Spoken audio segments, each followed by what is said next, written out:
For those who like predictability and order, Advent is your season. It is always 4 Sundays, and each Sunday has a theme, the same every year. Last week it was hope, this week it is peace. While the scripture changes in 3-year cycles, the subject matter doesn't. Last week it always deals with end times, the time when God's will comes to fruition. This week should be called John the Baptist Sunday. It always features John, everybody's crazy uncle, the one with questionable fashion sense and an eccentric diet, yelling and screaming at everyone whenever he gets a chance, prepare for the Lord.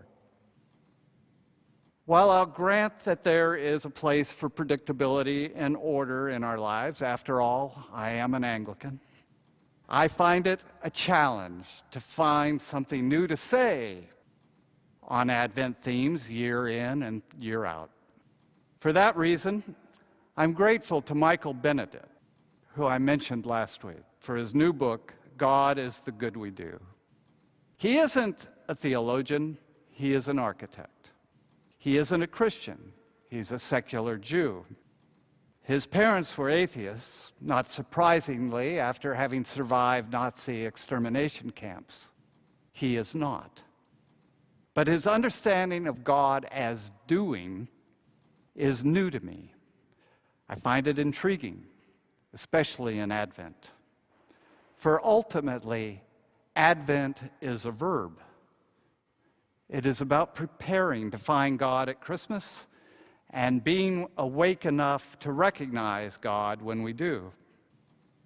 Benedict has given me a new place to look for Advent hope, peace, love, and joy. Last week, I shared his understanding that whether or not God exists is entirely up to us. God comes into being by what we do and not do, according to him. While we are not God, what we are doing might be. This God has no image, only actions. This is a God of deeds, not creeds, he says. How Advent is that? Benedict goes further to explain that this God, contrary to our normal understanding, is not all-powerful. God is weaker than a curl of smoke, he says. God is not all-knowing. God only knows what you do. God is not everywhere, but wants to be. God is only where God is and who God is, which is here and there and now and again, wherever good is being done.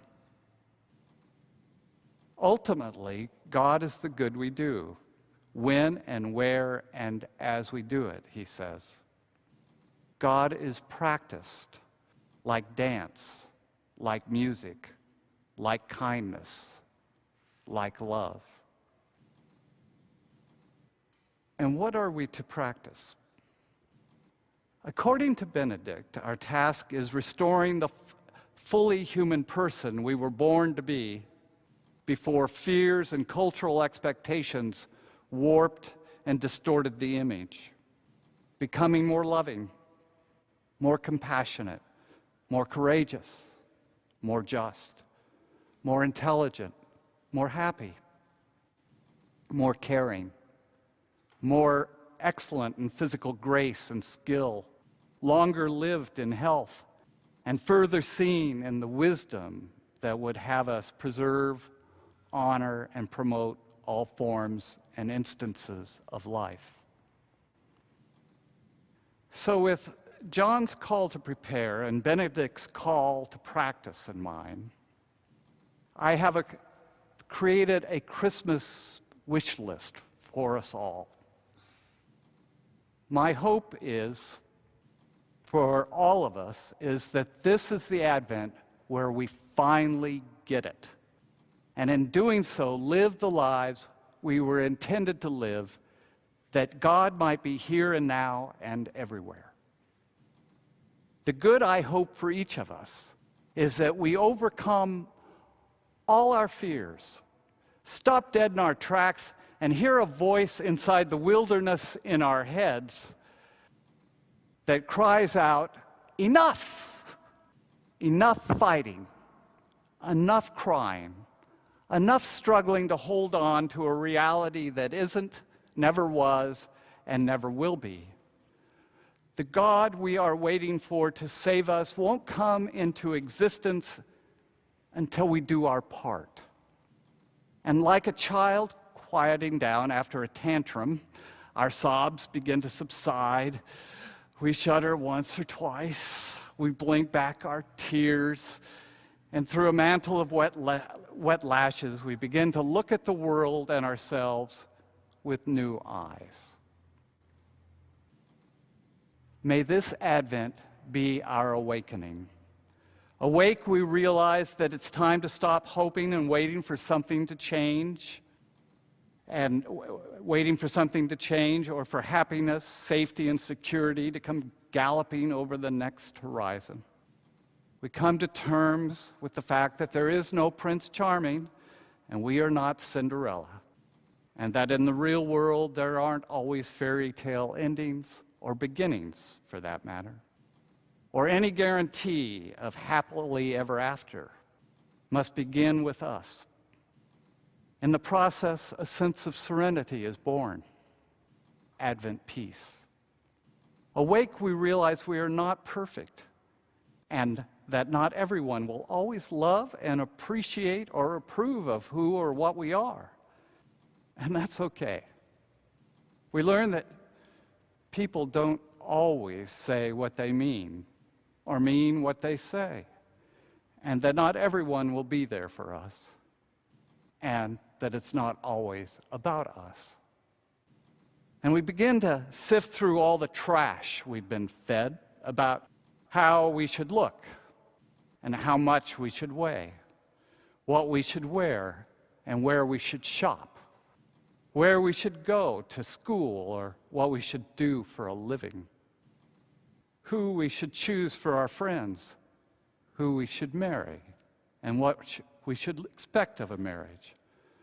Those ideas about the importance of having and raising children, or what we owe to our parents. We learn that it is truly in giving that we receive the most, and that there is power and glory in creating and contributing, and we stop maneuvering through life merely as a consumer looking for our next fix. We learn that principles such as honesty and integrity are not the outdated ideals of a bygone era, but the mortar that holds us together, the foundation upon which we must build a life. We learn that we don't know everything, and it's not our job to save the world. We learn to distinguish between guilt and responsibility, and the importance of setting boundaries and learning to say no. We learn that the only cross to bear is the one we choose to carry, and that martyrs get burned at the stake. Then we learn about love, romantic love, and familial love, and worldly love, how to love, how much to give in love, and when to stop giving or walk away. We learn to look at things as they really are, and not as we would have them be. We stop trying to control people, situations, and outcomes. We learn that just as people grow and change, so it is with love. We learn that we don't have the right to demand love just to make us happy. We look in the mirror and come to terms with the fact that we will never be a perfect 10, though I'm trying. Nobody is, not even those airbrushed models. And we stop trying to compete with the image inside our heads and agonizing over how we stack up. We learn that our body really is a temple and begin to care for it with respect. We begin eating a balanced diet, drinking more water, taking more time to exercise, And we learn that fatigue diminishes the spirit and can create doubt and fear. So we take more time to rest. And we learn that just as food feeds the body, laughter feeds the soul. So we take more time to laugh and to play.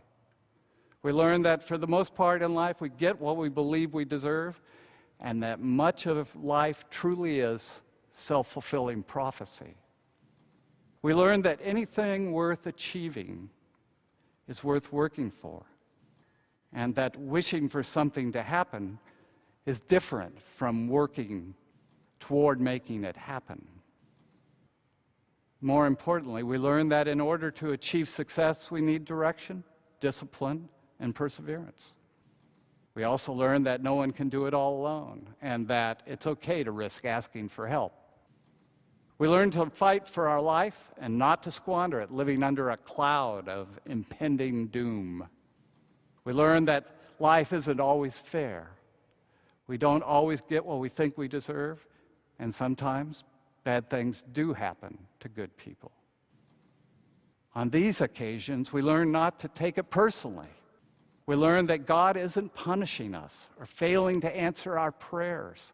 It's just life happening. We learn that negative feelings, such as anger, envy, and resentment, must be redirected or they will suffocate the life out of us and poison the universe that surrounds us. We learn to admit when we are wrong and build bridges instead of walls. We learn to be thankful and to take comfort in many of the simple things we often take for granted: a full refrigerator, clean running water, a warm bed, a long hot shower. Slowly, we begin to take responsibility for ourselves by walking by ourselves, and to make ourselves a promise to never betray ourselves and to never settle for less than our heart's desire. May this Advent inspire us to put up a wind chime outside our window so we can listen to the wind. Let us make it a point to keep smiling, to keep trusting, and to stay open to every wonderful possibility. Finally, with courage in our heart and with faith by our side, let us take a stand, take a deep breath, and begin to design the life we want to live as best we can. It will be enough. This is the God we are called to give birth to. This is the God we are to awaken this Advent.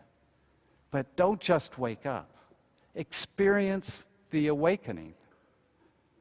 God is in the action. There you will know peace. It is enough.